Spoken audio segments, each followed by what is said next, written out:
The world's greatest spiritual teachers, from ancient to modern times, have shared the view that the deepest truth of our being is not the property of one particular religion or spiritual tradition, but can be found within the heart of each person.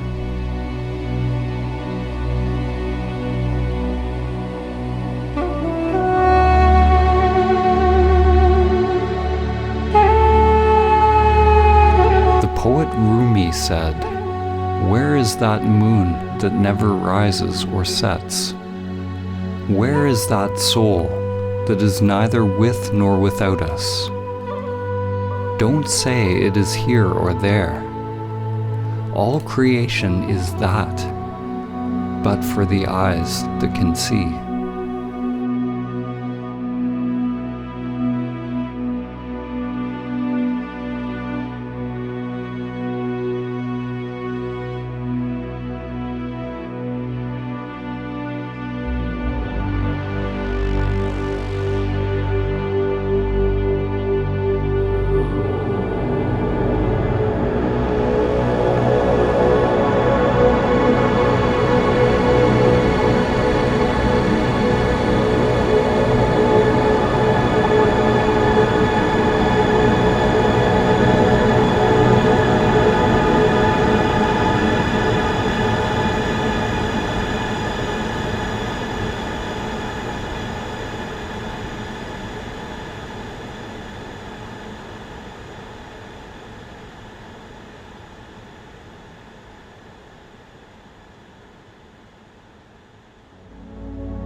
In the story of the Tower of Babel, humanity fragmented into countless languages, beliefs, cultures, and interests. Babel means literally the gate of God. The gate is our thinking mind, our conditioned structures. For those who come to realize their true nature, their essence beyond name and form, they are initiated into the great mystery of what lies beyond the gate.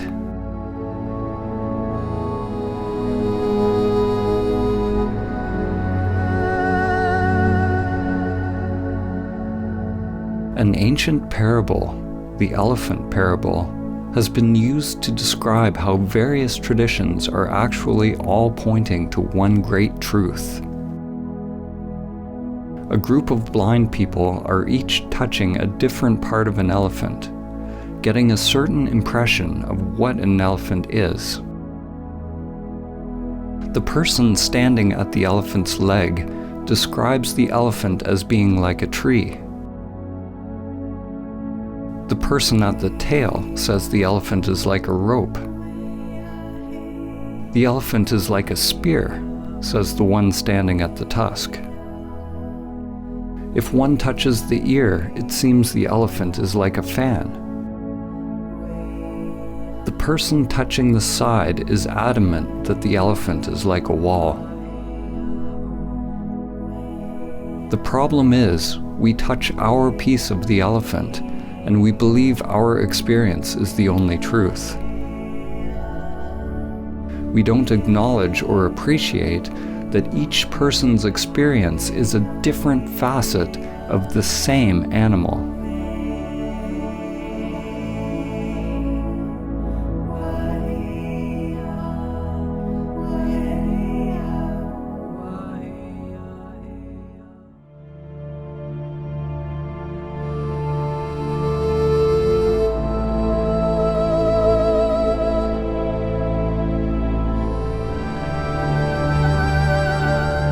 The perennial philosophy is an understanding that all spiritual and religious traditions share a single universal truth, a mystical or transcendent reality upon which foundation all spiritual knowledge and doctrine has grown.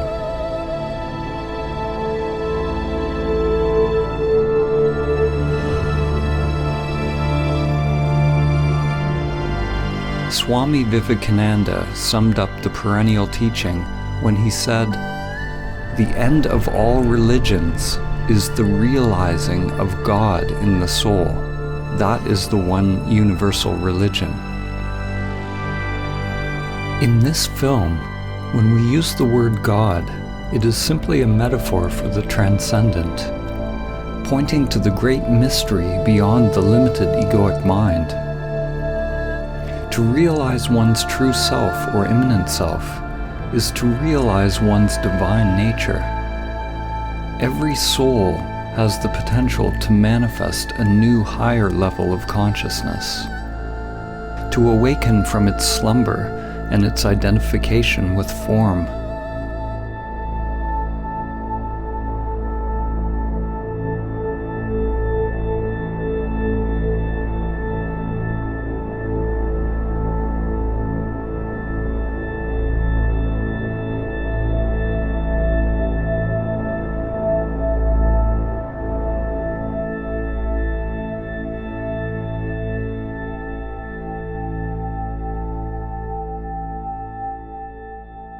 The writer and visionary Aldous Huxley, known for his book Brave New World, also wrote a book which he entitled The Perennial Philosophy, in which he writes about the one teaching that comes back over and over in history, taking the form of the culture in which it is realized. He writes, "The perennial philosophy is expressed most succinctly in the Sanskrit formula, Tat Tvam Asi, that thou art. The Atman, or immanent eternal self, is one with Brahman, the absolute principle of all existence. And the last end of every human being is to discover the fact for himself, to find out who he or she really is."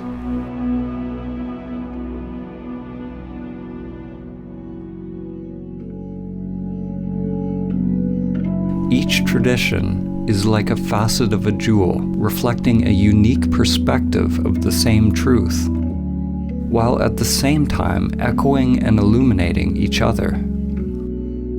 Whatever the language and conceptual framework used, all religions that reflect the perennial teaching have some notion that there is a union with something greater, something beyond us.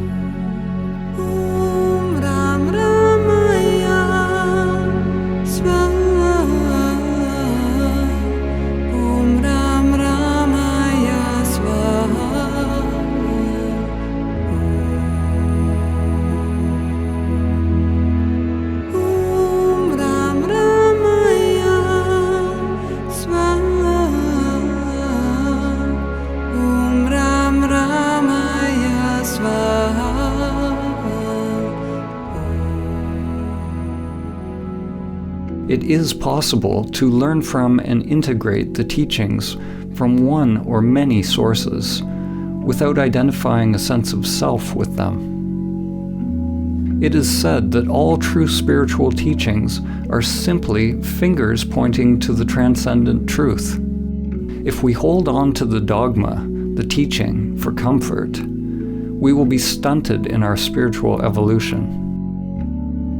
To realize truth beyond any concept is letting go of all clinging and attachment, letting go of all religious concepts.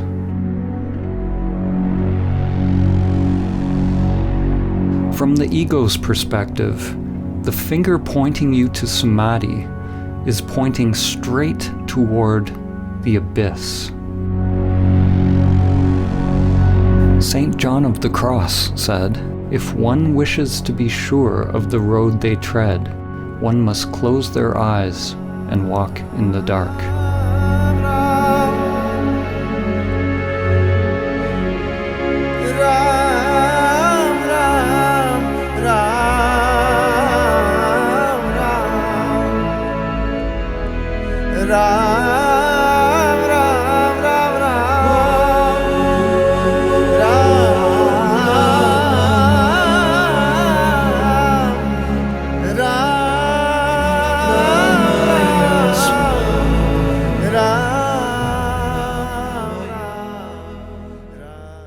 Samadhi begins with a leap into the unknown.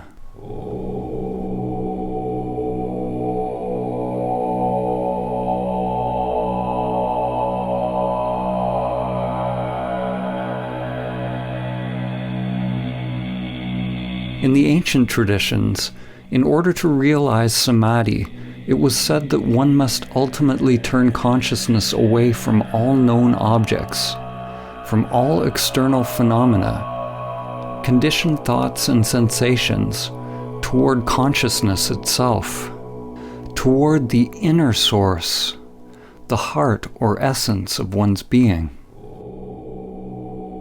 In this film, when we use the word Samadhi, we are pointing to the transcendent, to the highest Samadhi, which has been named Nirvikalpa Samadhi.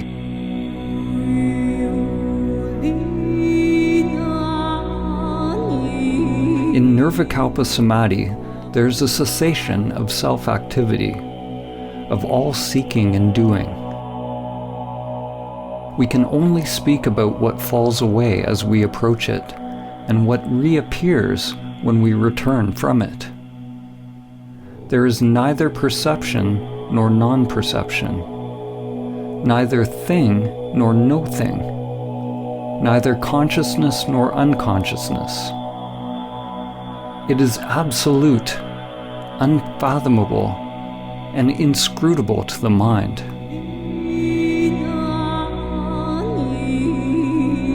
When the self returns to activity, there's a not knowing, a kind of rebirth, and everything becomes new again. We are left with the perfume of the divine, which lingers longer as one evolves on the path.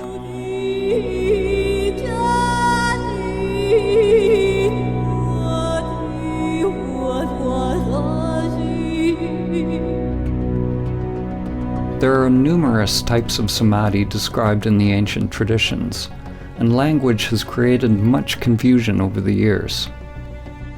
We are choosing to use the word samadhi to point to the transcendent union, but we could have used a word from another tradition just as easily. Samadhi is an ancient Sanskrit term, common to the Vedic, Yogic, and Samkhya traditions of India, and has permeated many other spiritual traditions. Samadhi is the 8th limb of Patanjali's 8 limbs of yoga, and the 8th part of the Buddha's Noble Eightfold Path. The Buddha used the word nirvana, the cessation of vana, or the cessation of self-activity. Patanjali described yoga or samadhi as chitta vritti nirodha, the Sanskrit meaning cessation of the whirlpool or spiral of mind.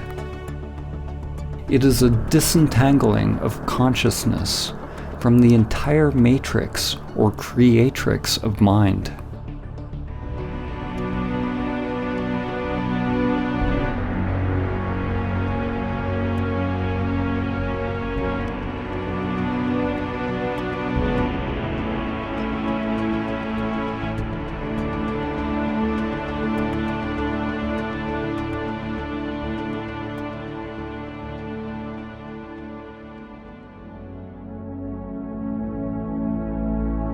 Samadhi does not signify any concept, because to realize it requires a dropping of the conceptual mind. Different religions have used various words to describe the divine union. In fact, the word religion itself means something similar. In Latin, religare means to rebind or reconnect. It's a similar meaning to the word yoga, which means to yoke, to unite the worldly with the transcendent. In Islam, it is reflected in the ancient Arabic meaning of the word Islam itself, which means submission or supplication to God.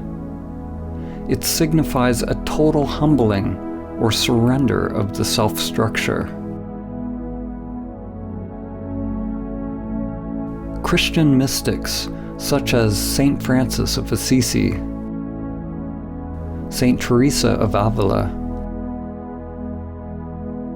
and Saint John of the Cross describe a divine union with God, the kingdom of God within. In the Gospel of Thomas, Christ said, "The kingdom is not here or there. Rather, the kingdom of the Father is spread out upon the earth, and men do not see it." The works of the Greek philosophers Plato, Plotinus, Parmenides, and Heraclitus, when seen through the lens of the perennial teaching, point towards the same wisdom. Plotinus teaches that the greatest human endeavor is to guide the human soul towards the supreme state of perfection and union with the One.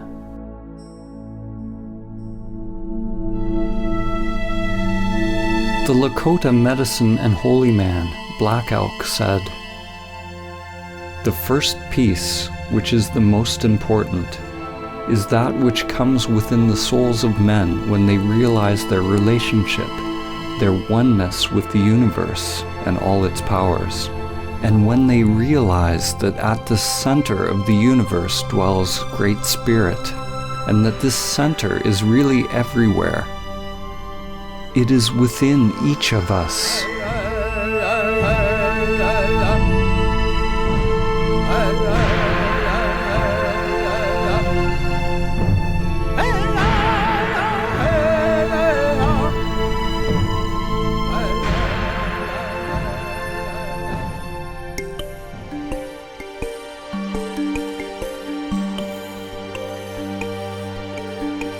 On the path to awakening, unless we are in Samadhi, there are always two polarities, two doorways one can enter.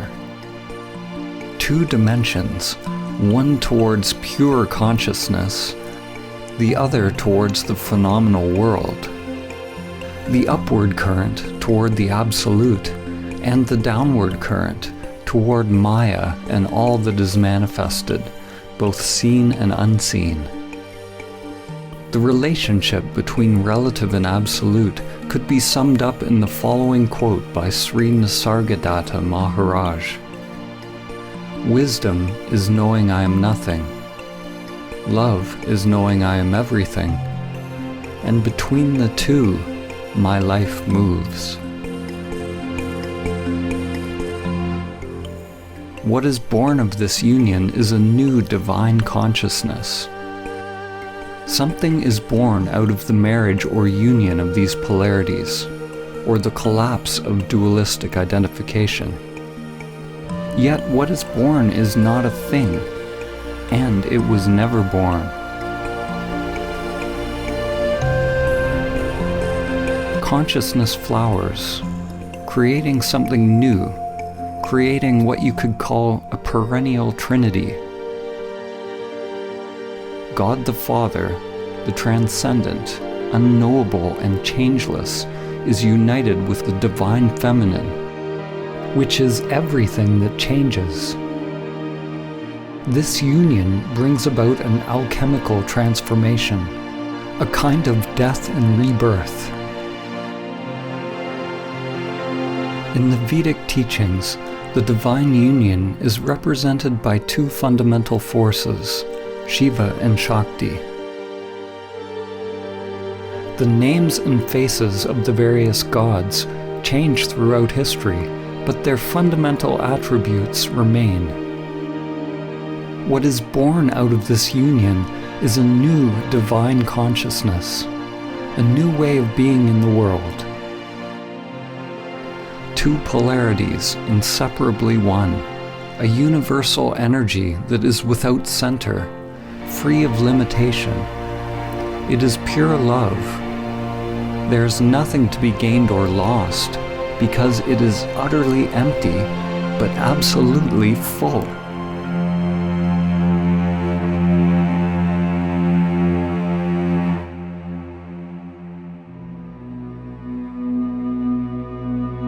Whether it is the mystery schools of Mesopotamia, the spiritual traditions of the Babylonians and Assyrians, religions of ancient Egypt, Nubian and Kemetic cultures of ancient Africa, the shamanic and native traditions around the world, the mysticism of ancient Greece, the Gnostics, the non-dualists, the Buddhists, the Taoists, Jews, Zoroastrians, Jains, Muslims, or Christians, one finds that their common link is their highest spiritual insights have allowed their adherents to realize Samadhi.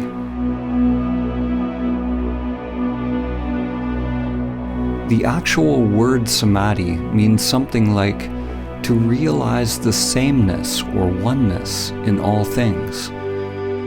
It means union.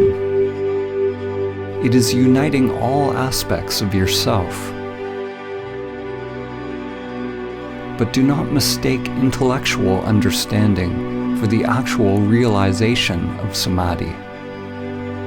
It is your stillness, your emptiness, that unites all levels of the spiral of life.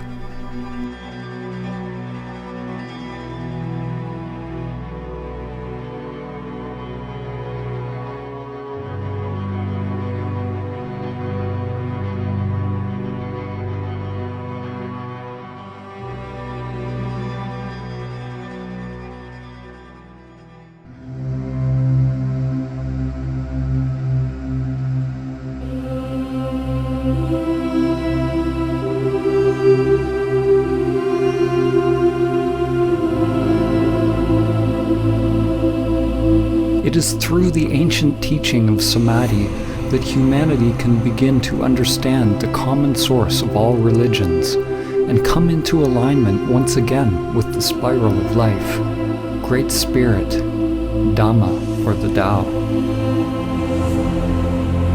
The spiral is the bridge that extends from the microcosm to the macrocosm. From your DNA to the inner lotus of energy that extends through the chakras, to the spiral arms of galaxies. Every level of soul is expressed through the spiral as ever-evolving branches, living, exploring. True Samadhi is realizing the emptiness of all levels of self, all sheaths of the soul. The spiral is the endless play of duality and the cycle of life and death. At times, we forget our connection to the source.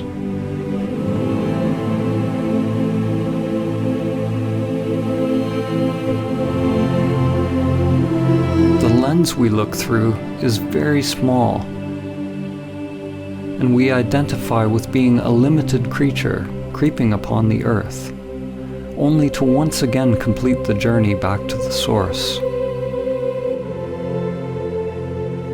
to the center that is everywhere.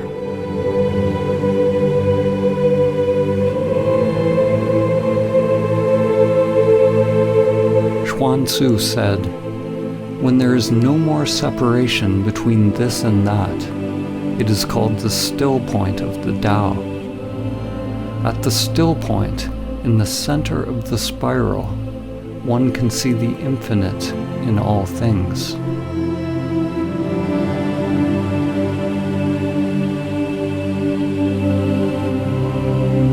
The ancient mantra Om Mani Padme Hum has a poetic meaning. One awakens or realizes the jewel within the lotus. Your true nature awakens within the soul, within the world, as the world.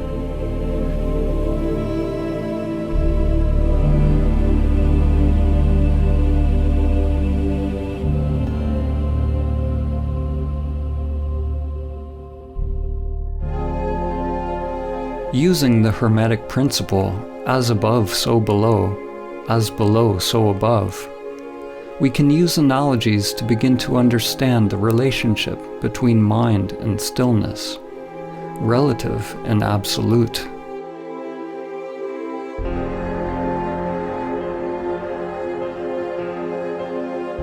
A way to begin to grasp the non-conceptual nature of Samadhi is to use the analogy of the black hole.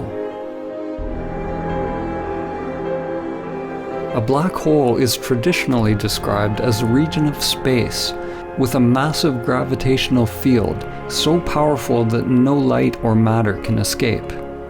New theories postulate that all objects, from the tiniest microscopic particles to macrocosmic formations like galaxies, have a black hole or mysterious singularity at their center. In this analogy, we're going to use this new definition of a black hole as the center that is everywhere.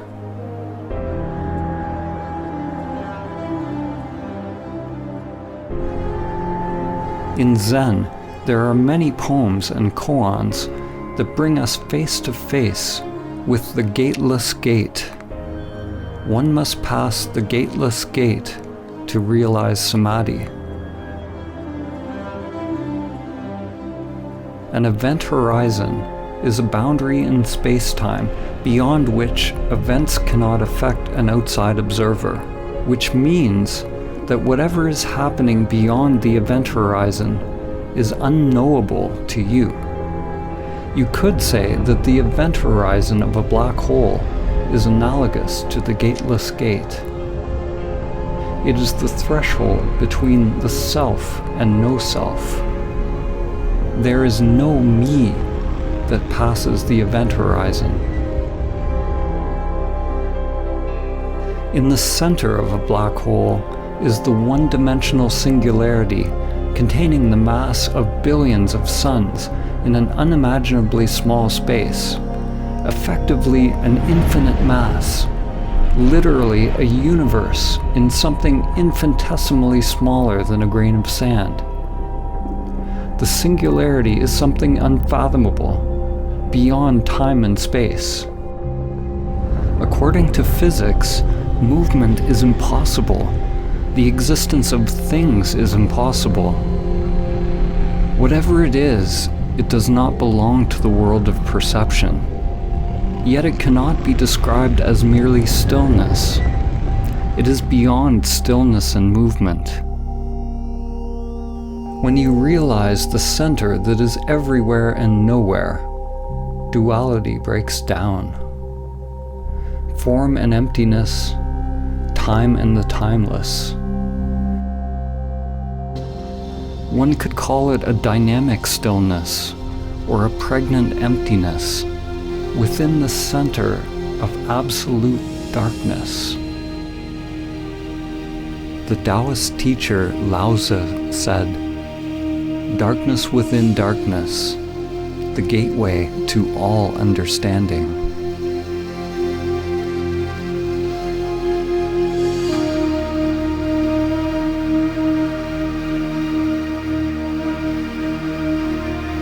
The writer and comparative mythologist Joseph Campbell describes a recurring symbol, part of the perennial philosophy which he calls the axis mundi, the central point, or the highest mountain, the pole around which all revolves, the point where stillness and movement are together. From this center, a mighty flowering tree is realized, a Bodhi tree that joins all worlds.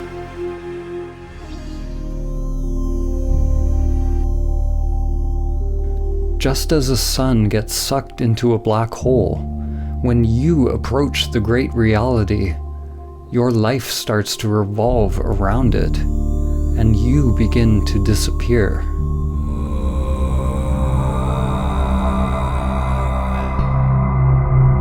As you approach the immanent self, it can be terrifying to the ego structure. The guardians of the gate are there to test those on their journey. one must be willing to face one's greatest fears, and at the same time accept one's inherent power, to bring light to the unconscious terrors and the hidden beauty within. If your mind is not moved, if there is no self reacting, then all phenomena produced by the unconscious arises and passes away. This is the point in the spiritual journey where faith is most needed. What do we mean by faith? Faith is not the same as belief. Belief is accepting something on the level of mind to bring comfort and assurance. Belief is the mind's way of labeling or controlling experience. Faith is actually the opposite. Faith is staying in the place of complete not knowing, accepting whatever arises from the unconscious. Faith is surrendering to the pull of the singularity, to the dissolving or dismantling of the self in order to pass the gateless gate.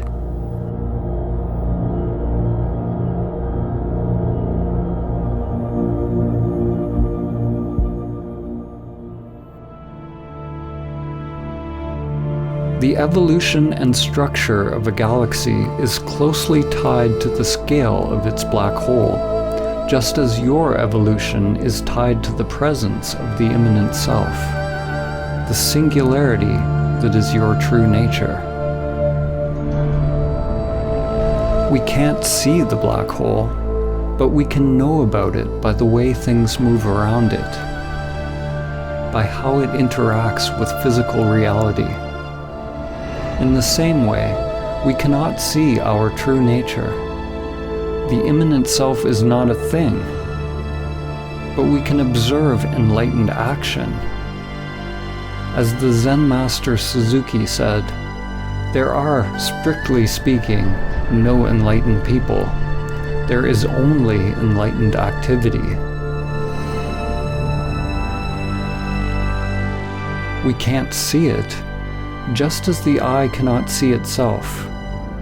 We can't see it because it is that by which seeing is possible. Like the black hole, Samadhi is not nothingness, and neither is it a thing. It is the collapse of the duality of thing and no thing. There is no gate to enter the great reality, but there are infinite paths. The paths, the dharmas, are like an endless spiral with no beginning and no end. No one can pass the gateless gate. No one's mind has ever figured out how, and none ever will. No one can pass the gateless gate, so be no one.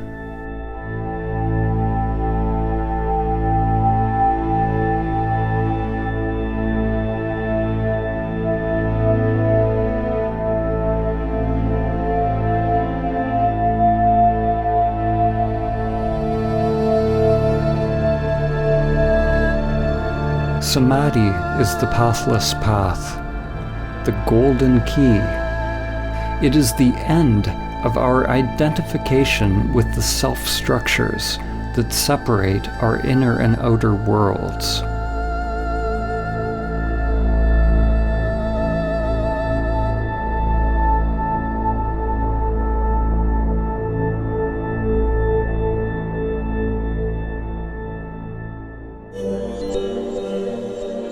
There are many developmental models which describe the layers or levels of the self-structure.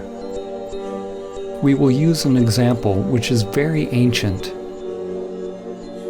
In the Upanishads, the sheaths which cover the Atman or soul are called koshas. Each kosha is like a mirror, a layer of the self-structure, a veil or level of Maya which distracts us from realizing our true nature if we are identified with it. Most people see the reflections and believe that that is who they are. One mirror reflects the animal layer, the physical body.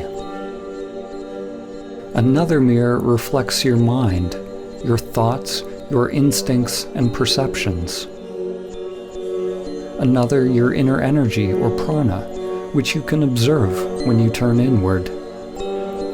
Another mirror reflects on the level of the imaginal, which is the higher mind or wisdom layer. And there are layers of transcendental or non-dual bliss that are experienced as one approaches Samadhi. There are potentially countless mirrors or aspects of self that one can differentiate, and they are constantly changing. Most people have yet to discover the pranic, higher mind, and non-dual bliss layers. They don't even know they exist. These layers are informing your life, but you do not see them. The hidden mirrors actually inform our lives more than the ones that are visible. They are unseen because for most people they are not fully illuminated by consciousness. Like Indra's net of jewels, the mirrors all reflect each other, and the reflections reflect every other reflection infinitely. A change on one level simultaneously affects all levels. Some of these mirrors may be left in the shadows, unless we are fortunate enough to have a competent guide to help us shine light upon them. The truth is, we don't know what we don't know. Now, imagine that you shatter all the mirrors. There's nothing reflecting you back to yourself. Where are you? When the mind becomes still, the mirrors cease to reflect.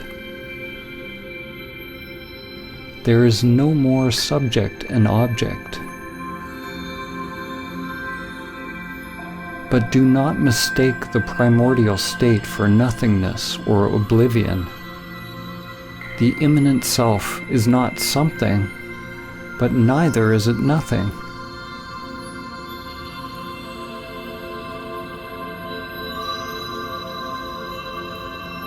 This source is not a thing. It is emptiness or stillness itself. It is an emptiness that is the source of all things. Form is realized as exactly emptiness. Emptiness is realized as exactly form.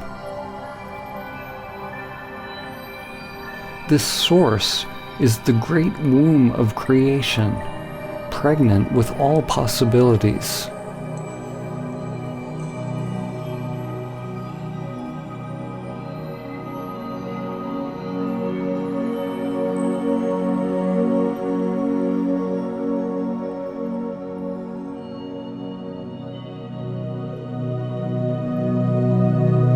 Samadhi is the awakening of impersonal consciousness. Just as when you are having a dream, upon awakening you realize that everything in the dream was just in your mind. Upon realizing Samadhi, it is realized that everything in this world is happening within levels upon levels of energy and consciousness. It is all mirrors within mirrors, dreams within dreams. The you that you think you are is both the dream and the dreamer.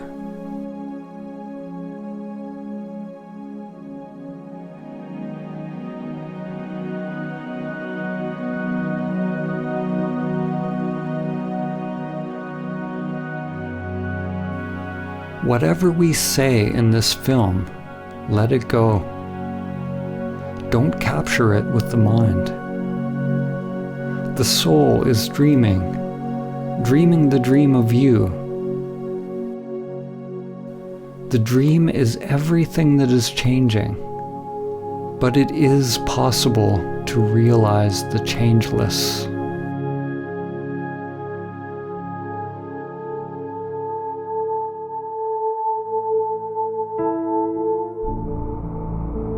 This realization cannot be understood with the limited individual mind.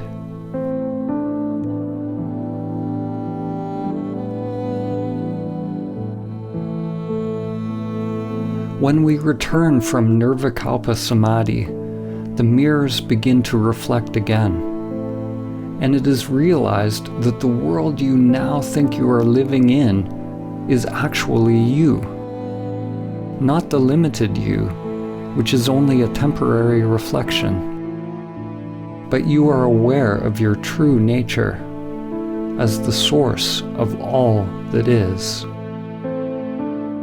This dawning of higher wisdom, the embryo, prajna, or gnosis, is what is born out of Samadhi. According to the book of Job, Chokmah, or wisdom, comes from nothingness.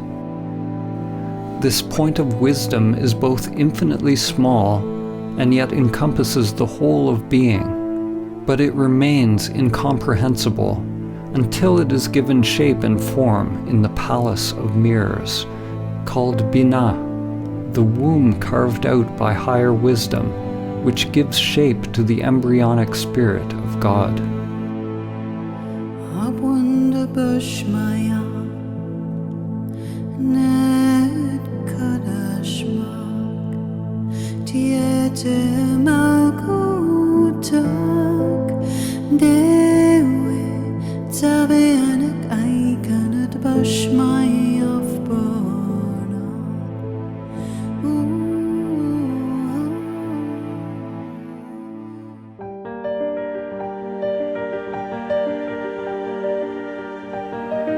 The existence of the mirrors, or the mind's existence, is not a problem. On the contrary, the error or aberration of human perception is that we identify ourselves with it. This illusion that we are the limited self is Maya. The yogic teachings say that to realize Samadhi, one must observe the meditation object until it disappears. Until you disappear into it, or it into you. Although the language in the various traditions is dissimilar, at their root they all point towards a cessation of self-identification and self-centered activity. The Buddha always taught in negative terms. He taught to investigate directly into the working of the self-structure. He didn't say what Samadhi was, except that it was the end of suffering. In Advaita Vedanta, there's a term, neti neti, which means not this, not that. People on the path to self-realization inquire into their true nature, or the nature of Brahman, by first discovering what they are not. Similarly, in Christianity, Saint Teresa of Avila described an approach to prayer based on the negative path, or via negativa, a prayer of quiet, surrender, and union, which is the only way to approach the Absolute. Through this gradual process of stripping away, one drops anything that is not permanent, anything that is changing. The mind, the ego construct, and all phenomena, including the hidden layers of self. The unconscious must become transparent in order to reflect the one source. If there is some deep knowing or some self operating in the unconscious, then our lives remain locked into a labyrinth of hidden patterns that comprise the undiscovered self.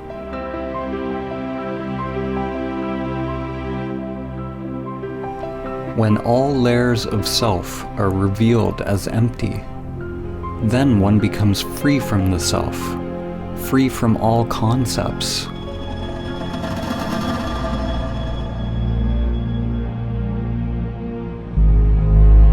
A turning point in your evolution is when you realize you don't know who you are.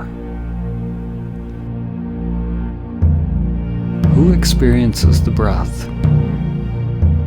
Who experiences the taste? Who experiences the chant, the ritual, the dance, the mountain? Witness the witness. Observe the observer. At first, when you observe the observer, you will only see the false self. But if you are persistent, it will give way. Inquire directly into who or what experiences. Unblinkingly, piercingly, penetratingly, with the full force of your being.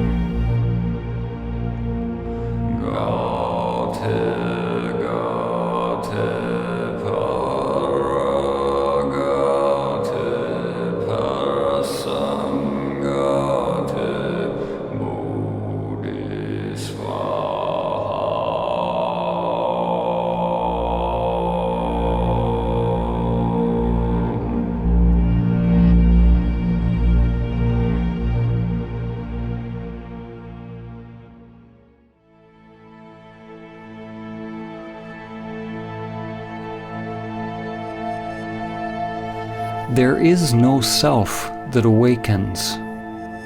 There is no you that awakens. What you are awakening from is the illusion of the separate self, from the dream of a limited you. To talk about it is meaningless. There must be an actual cessation of the self to realize directly what it is. And once it is realized, there is nothing that can be said about it. As soon as you say something, you are back in the mind. I have already said too much.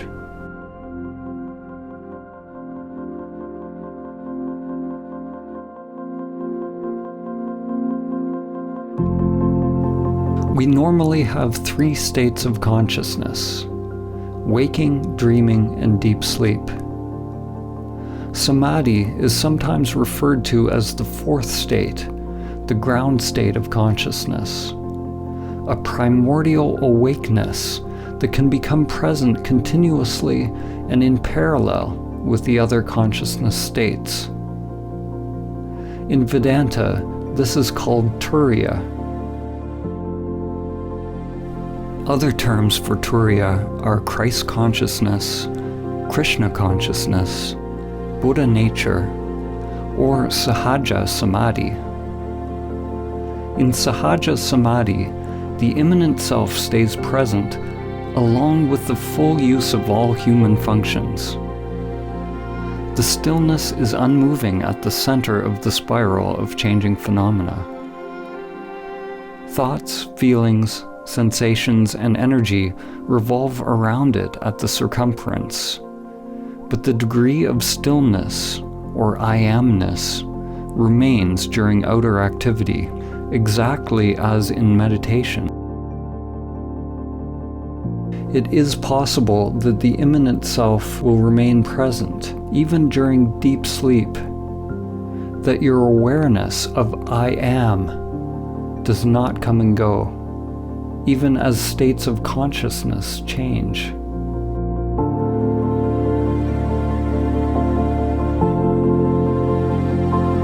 This is yogic sleep. In the Song of Songs, or the Song of Solomon from the Hebrew Bible or Old Testament, it reads, I sleep, but my heart waketh.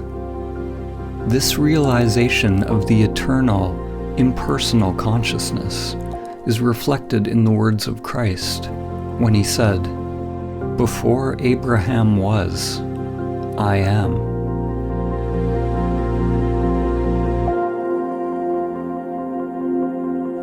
One consciousness that shines through countless faces, countless forms.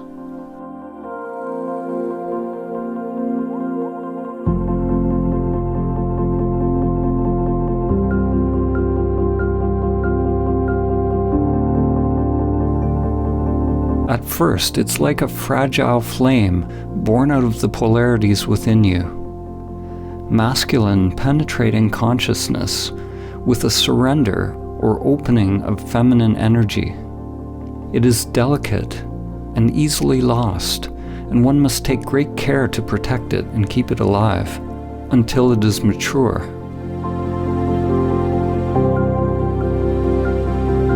Samadhi is simultaneously a timeless state of consciousness and a stage in an unfolding development process, something organic and growing in time.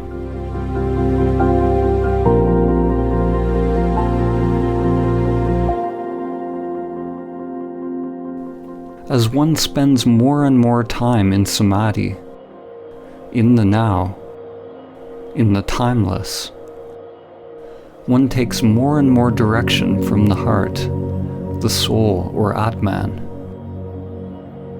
and less from the conditioned structure.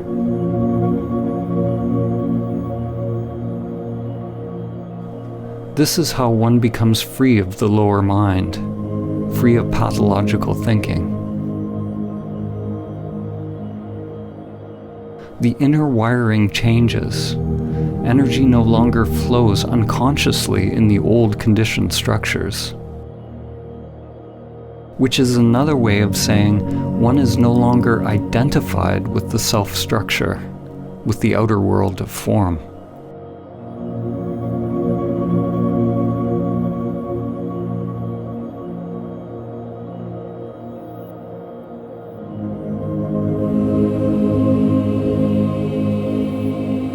To realize Samadhi requires an effort so great that it becomes a total surrender of oneself, and a surrender so encompassing that it is a complete effort of one's being, all of one's energy. It is a balance of effort and surrender, yin and yang, a sort of effortless effort.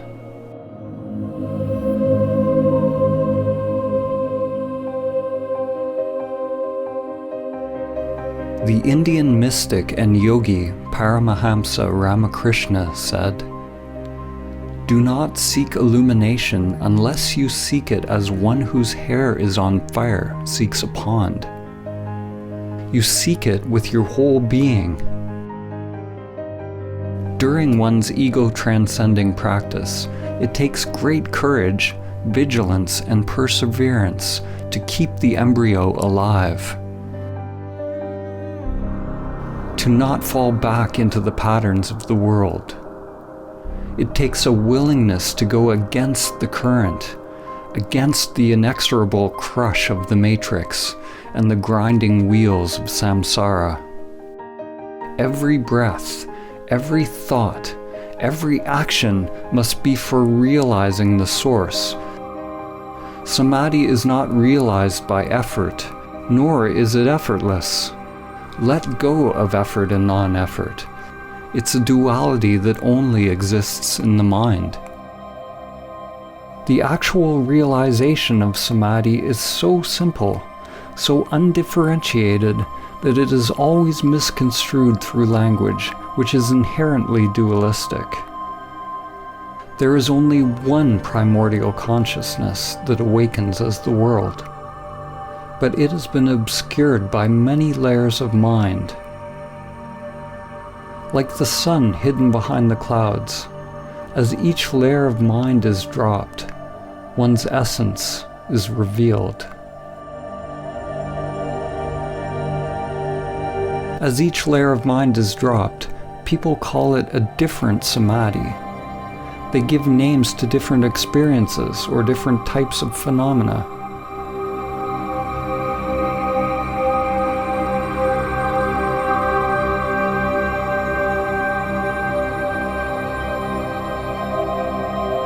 But Samadhi is so simple that when you are told what it is and how to realize it, your mind will always miss it. Actually, Samadhi is not simple or difficult. It is only the mind that makes it so. When there is no mind, there is no problem, because the mind is what needs to stop before it is realized. It is not a happening at all.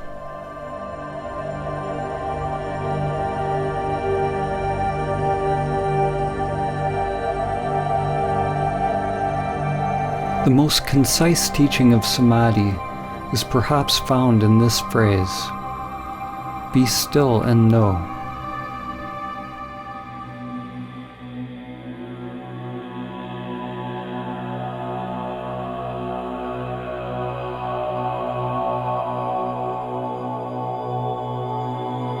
How can we use words and images to convey stillness? How can we convey silence by making noise? Rather than talking about Samadhi as an intellectual concept, this film is a radical call to inaction. A call to meditation, inner silence, and inner prayer. A call to stop.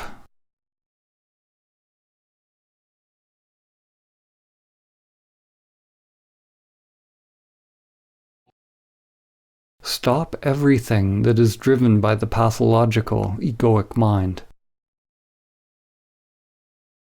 Be still and know.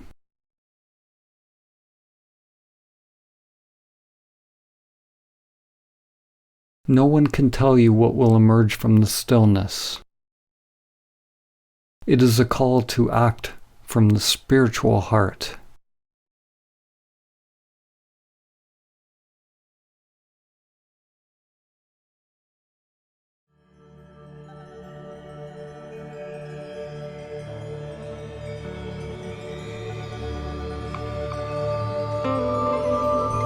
It's like remembering something ancient. The soul wakes up and remembers itself. It has been a sleeping passenger, but now the emptiness awakens and realizes itself as all things.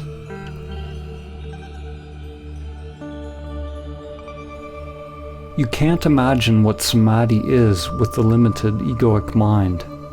Just as you can't describe to a blind person what color is. Your mind can't know. It can't manufacture it. To realize Samadhi is to see in a different way, not to see separate things, but to recognize the seer. Saint Francis of Assisi said, "What you are looking for is what is looking." Once you have seen the moon, you can recognize it in every reflection. The true self has always been there. It is in everything, but you have not realized its presence.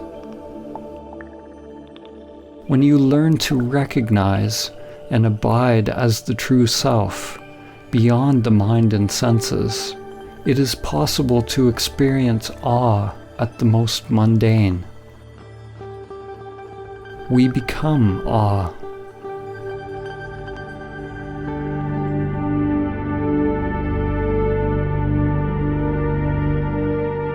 Do not try to be free of desires, because wanting to be free of desires is a desire. You can't try to be still, because your very effort is movement. Realize the stillness that is always already present. Be the stillness and know. When all preferences are dropped, the source will be revealed. But do not cling even to the source. The great reality, Tao, is not one, not two. Ramana Maharshi said, "The self is only one. If it is limited, it is the ego. If unlimited, it is infinite and the great reality."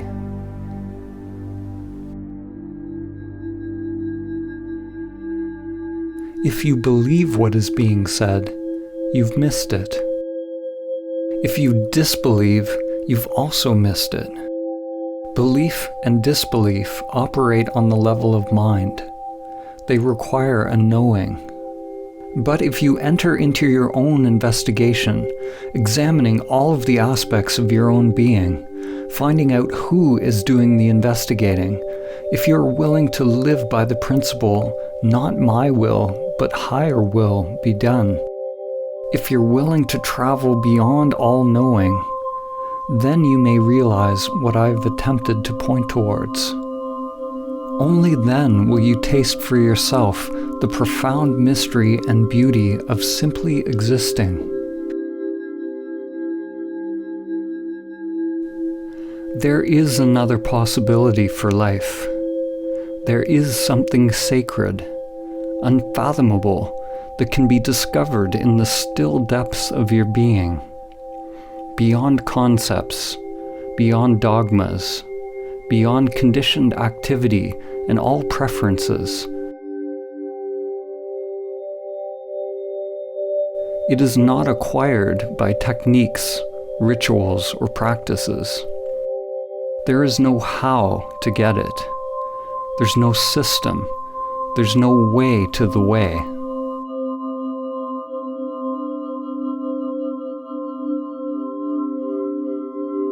As they say in Zen, it is discovering your original face before you were born. It is not about adding more to yourself. It is becoming a light unto oneself, a light that dispels the illusion of the self.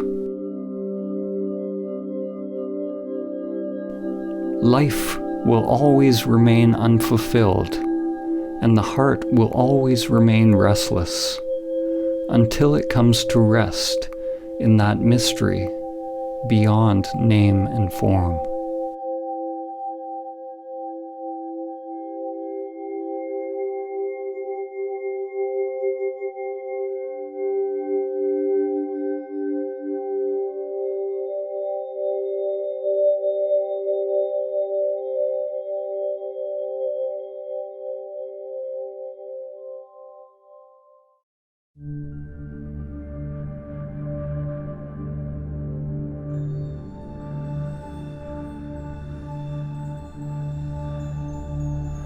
Om Shri Lakshmi Swaha Swaha Om Shri Lakshmi Swaha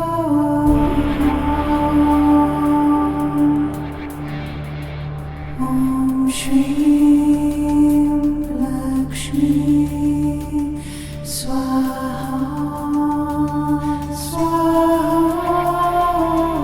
Om Shri Lakshmi Swaha